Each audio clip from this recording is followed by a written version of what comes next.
Are you an artist that wants to start posting? Or perhaps someone who's been having issues with being an artist on social media? Or maybe you're just a viewer passing by thinking, this looks interesting. Then stay in this video because boy do I have a topic for you. Hey dudes, it's Bree and I'm back with another art commentary. Actually, my first commentary video of 2024, wow. But anyway, I do art and talk about art topics, so if that's the content you enjoy, why not subscribe and stick around? And yes, I again made some new sprites because I am very indecisive, but I think I like these better. I also decided to switch up my art style a bit because I really like this art style I've been using recently, so I guess with this new year, there's some new channel changes as well. Today I want to discuss a topic that many artists on social media struggle with. I wanted to make this as a reminder for artists who post on the internet, or as a heads up for those wanting to be an artist on the internet. And these might not apply to you and that's okay. Everyone is different, while these may affect others, it might not affect you. The internet is a chaotic place, so many things to see and so many users catching the world's view gathering fame. It's a place to talk about your life, post funny videos, and so many other things. And in one corner of the internet is the art community. Now it can be a peaceful place to post art. Occasionally.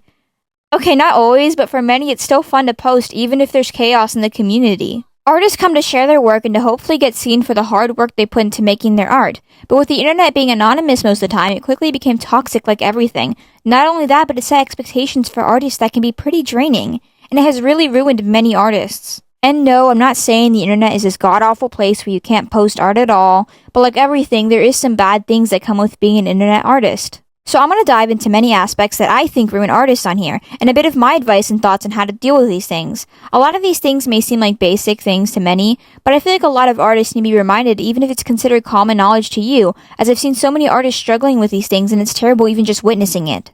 And you obviously don't have to agree or follow this advice, and that's okay, but this is just some stuff I wanted to bring up since it's a topic I've been wanting to discuss for a bit, so I finally am. Starting off, I'm going to talk about something I've noticed many artists struggling in, and that's wanting to fit the internet standards and aesthetics. I've seen so many artists trying to achieve these picture-perfect sketchbooks, and people even trying to make their event books aesthetic for the views. They see artists online with these perfect-looking sketchbooks, which isn't a bad thing, of course, but they begin to force themselves to make theirs as pretty as possible, but when really it's okay to be messy. If you're enjoying what you draw in your sketchbook, it doesn't matter if it's aesthetic or not. Of course, if you're just making it aesthetic because you want to, that's fine, but so many people push themselves to have this aesthetic look in their sketchbooks and they begin hating the way their art looks. I'm guilty of this and I've recently been trying to stop it. Looking at old sketchbooks, they were messy and unorganized, but they were filled up and I enjoyed making them. Now I have half or even less than half filled sketchbooks because they weren't pretty enough, and I was never able to be satisfied with my own work. I've recently been trying to stop this and I'm trying to stick to this new sketchbook, so wish me luck on that. You'll always end up unsatisfied at one point while doing this, and it can be really hurtful. And the same goes for event books. Although most get hated on for theirs being too aesthetic, if that's how you want to do it, then do it. There's no right and wrong looking event books, and I've seen people show their event books and say, this is how an event book is supposed to look. But really, there's no right and wrong, as we're all different. But if you're desperately trying to make yours aesthetically pleasing for viewers, it'll end up unsatisfying and draining because it doesn't look the way you wanted. Your event book is supposed to be a way to use art in a therapeutic and calming way, and getting upset while trying to make it pretty for the viewers kind of defeats the purpose. It's supposed to be a healthy way to put out your feelings in a way that's therapeutic for you, and if it's making you upset because you can't reach the expectations of others, it's not going to fulfill its purpose. A similar thing is the standards for art styles. If you don't have realism or anime or jelly art styles or anything like those, you're probably going to get less views, and depending on how different your style is from the norm, you might get hate too. Now, I'm not saying those styles are bad, but they do seem to get pushed a lot more, especially on platforms like TikTok. For some reason, to many, your art has to be in the norm in order for it to be liked. And I've literally seen it happen where people change their styles to something they like more from those standard art styles, and they got told their art downgraded. And even those styles get hated on the internet. That's just how things go here. But that leads to the next problem. The hate in the art community. Now this can't really be avoided no matter what community you join. If you anger someone just for doing you with your art style or whatever your art content is about, you'll get hate, and boy, you will get dragged, especially on platforms like Twitter and TikTok. And recently I heard Instagram Reels is getting pretty bad, but I'll just have to explore that one on my own at some point. And even if your comments are off, someone can just screen record or screenshot your art and hate on it, or make parody videos, aka art lore. If you don't know what that is, it's basically just parody videos making fun of people in the art community.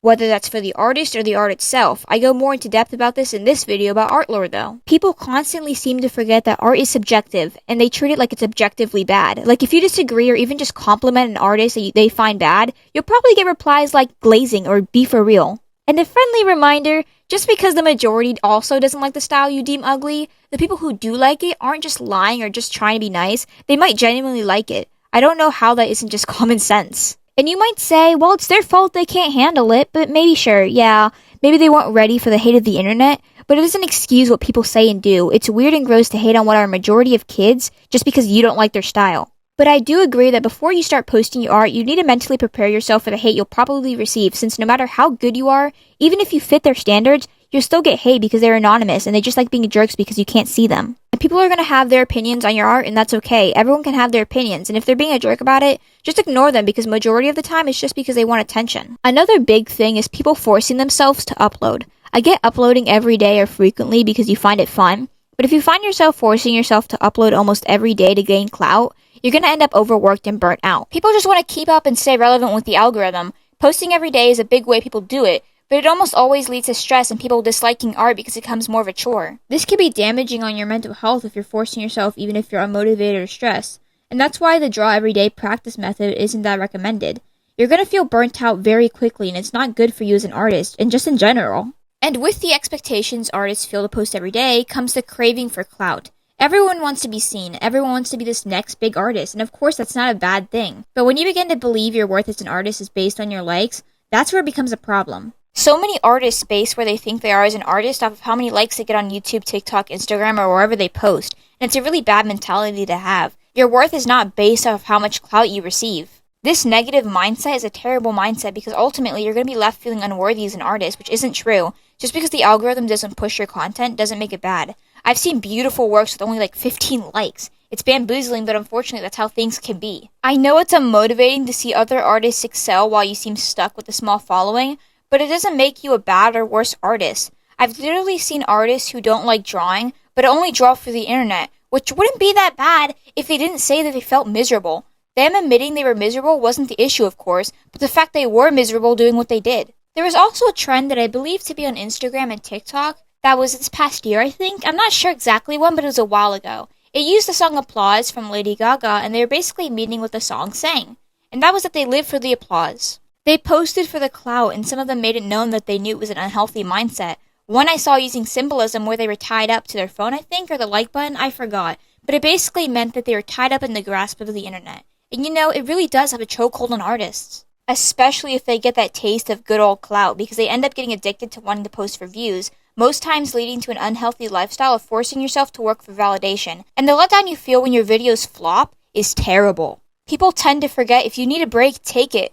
They also forget that if you're feeling miserable, maybe it's not worth the likes. Likes are great and all, but your mental health is way more important. And I'm guilty of this too. And you know what? I was miserable. On an older, now deleted TikTok account, I would draw every day and make multiple videos daily and delete the ones that didn't get a certain amount of likes. I was miserable and I ended up stopped drawing for a while. And I hated being an artist. I've realized my worth as an artist now. No matter what anyone thinks of my art, I love it and I'm okay with what anyone has to say about it. Because if I'm happy with my art style, that's all that matters. I post whatever I want to draw when I want to. And I am so much happier now. I feel more fulfilled as an artist than how I did before. Because sure, the clout's great and all, but once a video flops after a popular video, you feel bad about it. And I of course take the constructive criticism, but the people hating just to be hateful, I ignore it. I always get at least one hater that likes to hate me for my voice, my opinions, my art, or really any reason they could find to hate me. They make assumptions on who I am or what my intentions for making videos are. But you know what? I just like talking about things that interest me. Maybe you hate the length of my videos, and that's fine. Maybe you hate my opinions, and that's okay. And maybe you have these assumptions on who I am. Whatever. People will always make assumptions about you, not even knowing you at all, and you know what? It is what it is. Do they know me? No. So why does their made-up version of me matter? It doesn't. And I really think this is a mindset people need to have. People online do not know you. What or who they believe you to be doesn't matter because you know it isn't true, so don't let it get to you. The big thing you need to know before coming on the internet is no matter what you say or do, there will always be someone who doesn't like you, and that's okay. Realizing this made content making so much easier, and I feel way more free to speak my mind. Before, my content was made for the likes and subscribers, and funny enough, I didn't grow fast. But now I'm doing what I love and I'm getting so much support. I was scared of becoming a commentary YouTuber for the longest time because I was like, well, what if people hate me? What if they hate my voice? And what if I'm not good enough? But I ignored the negative thoughts, and I am so happy I did. I think if you're having fun and not hurting others, post whatever the hell you want, because at the end of the day, your happiness needs to be put in the picture. Not just what does this person want, or what do they want, what's trendy. It's what makes me happy. And this content has improved me in other aspects as well. I've become more confident in stating my opinions, my way of looking at things, and the way I talk has changed. And I'm a very quiet and anxious person in real life, so being able to come on here and just talk is so refreshing. Like, anyone who's seen my videos that I know in real life has always been shocked because I barely utter a word. But on here, I feel free to say what I want, and recently I've been a bit more talkative about my opinions, which I've always struggled with. And it's not even just me enjoying my content now, but many supporters are enjoying what makes me happy too. And you know what? If you end up posting what you like and you still don't get the attention you want, just know the smaller amount of likes and followings doesn't change how good you or your content is. You are a great artist and your happiness is more important. And if your happiness stems from only those likes and views, it's not the healthiest thing because you're not always going to get satisfying results. And you might think, well, I want to post this, but what if no one likes it? Trust me, there are so many users on this platform, you'll have at least one supporter. And if you're a viewer passing by a smaller channel, why not comment a nice comment to support that person? I mean, you don't have to, of course, but just remember, even the smallest things can be a big thing to someone. You might just end up making someone's day. Sorry for this rant about my experience with these issues. I just got a wee bit carried away, and I just really want to let you guys know that I went through these things too. Sometimes I still do.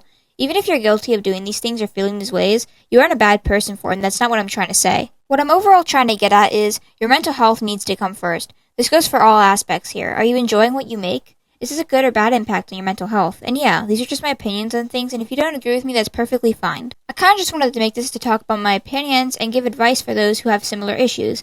And these obviously aren't the only things, but these are just things that I mainly see in the art community. Comment what you think and other things you might find harmful for artists posting online. And comment what you think about my first post of 2024. I hope this was helpful for anyone watching, and I hope you enjoyed this video. Here are the brush codes for the video.